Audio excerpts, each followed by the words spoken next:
বর্ষা প্রকৃতির এক অনন্য সুন্দর রূপ। বাইরে অঝরঝরে বৃষ্টি, আর ভোজনরসিক বাঙালি এই বৃষ্টি দেখে কি থাকতে পারে?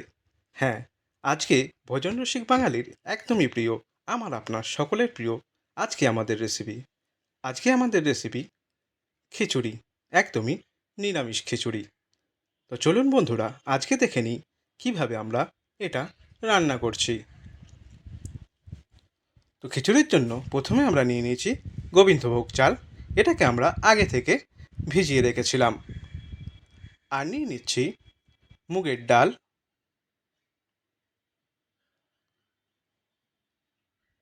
আর নিয়ে নেবো আমরা কয়েকটা আলু।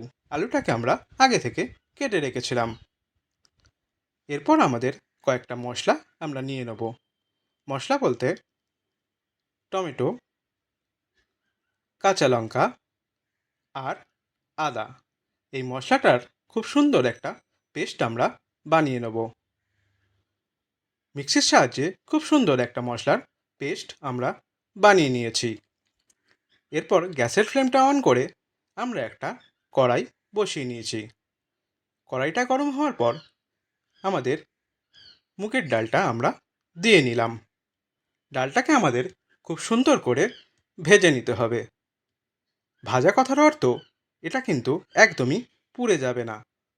ডাল থেকে কাঁচা গন্ধটা চলে গিয়ে খুব সুন্দর একটা গন্ধ যতক্ষণ না বেরিয়ে আসছে ততক্ষণ আমরা ডালটাকে ভাজবো। আমাদের ডালটা ভাজা একদমই রেডি হয়ে গেছে, এর সুন্দর গন্ধ বেরোচ্ছে। এরপর আমরা ডালটাকে আলাদা পাত্রে তুলে রাখছি। ডালটা আমাদের আলাদা পাত্রে রেখে নিলাম। ওই একই কড়াইতে আমরা দিয়ে নেব বেশ কিছুটা সর্ষের তেল।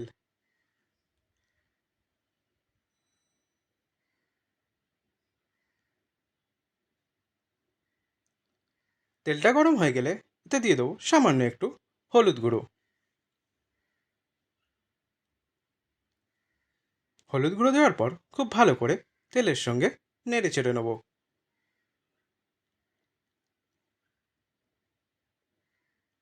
এরপর আমরা দিয়ে নেব আমাদের আগে থেকে কেটে রাখা আলু। আলুগুলোকে সামান্য একটু আমরা ভেজে নেব।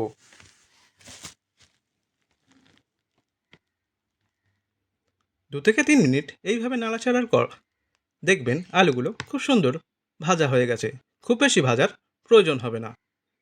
আলুগুলো ভাজা হয়ে গেলে আমরা আলাদা পাত্রে এটাকে তুলে রাখছি। সমস্ত আলুগুলোই আলাদা পাত্রে তুলে নিলাম।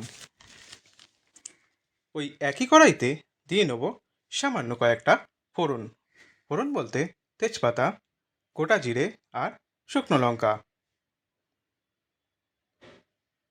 ফোড়নটা দেওয়ার পর ভালো করে এটাকে নেড়ে চেড়ে নেব যেন পুড়ে না যায়।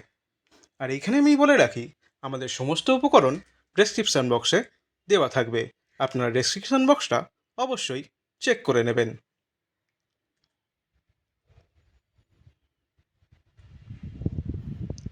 সমস্ত গোটা মশলাগুলোই ভাজা হয়ে গেছে।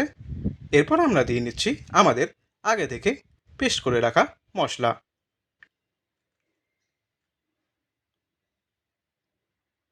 মশলাটা দেওয়ার পর ভালো করে একটু নেড়ে চেড়ে নেব।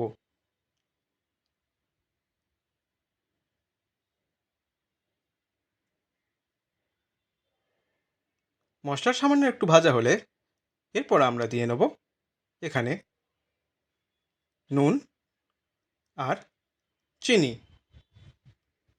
নুন চিনিটা দেওয়া হয়ে গেলে ভালো করে আবারও মশলার সঙ্গে মিশিয়ে নিচ্ছি।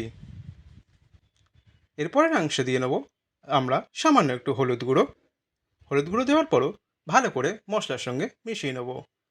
আর দিয়ে নেব জিরে গুঁড়ো ও ধনে গুঁড়ো। সমস্ত মশলাগুলোই আমাদের ভালো করে ভেজে নিচ্ছি।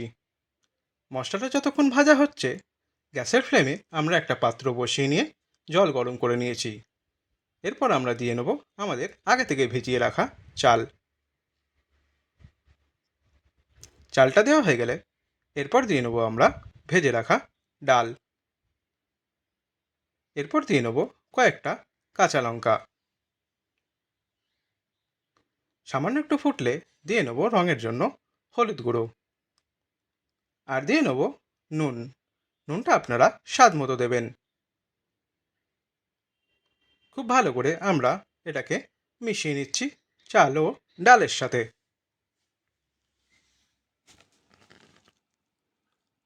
এরপর আমরা দিয়ে নেব আমাদের ভেজে রাখা আলু। 15 থেকে 20 মিনিট এটাকে ভালো করে আমরা ফুটতে দেবো। 15-20 মিনিট পর প্রায় যখন ফুটে এসছে আমাদের, এরপর আমরা এখানে সামান্য নাড়াচাড়া করে নেব। এরপর দিয়ে নেব আমাদের আগে থেকে তৈরি করে রাখা মশলা। মশলাটা দেওয়ার পর ভালো করে চাল ও ডালের সাথে মিশিয়ে নিচ্ছি। এখানে মাথায় রাখবেন তলাটা যেমন একদমই ধরে না যায়, খুব ভালো করে নেড়ে চেড়ে নেবেন। আমাদের খিচুড়ি প্রায় রেডি। 15 থেকে 20 মিনিট পর আমরা দিয়ে নিচ্ছি সামান্য একটু গরম মশলা, আর দিয়ে নেব ওপর থেকে ঘি,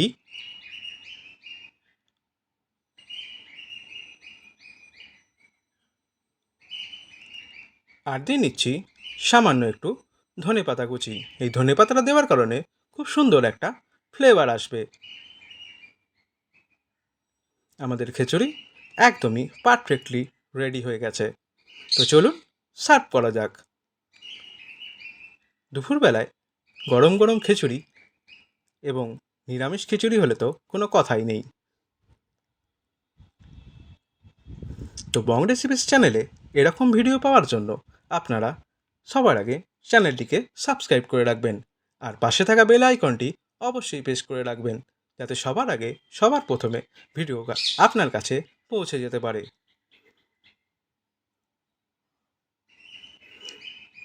বাড়িতে আপনারা ট্রাই করে আমাদেরকে অবশ্যই কমেন্ট সেকশানে কমেন্ট করে জানাবেন আপনাদের কেমন লাগলো আজকে আমাদের এই রেসিপি। আর যদি ভালো লাগে একটা লাইক অবশ্যই করে দেবেন। আর এরকম নিত্য নতুন রেসিপি পাওয়ার জন্য বং রেসিপিস চ্যানেলকে অবশ্যই সাবস্ক্রাইব করে রাখবেন। তো আজকে বন্ধুরা এই ভিডিওটা এই পর্যন্তই। তো ফিরে আসবো অন্য কোনো দিন অন্য কোনো ভিডিও নিয়ে।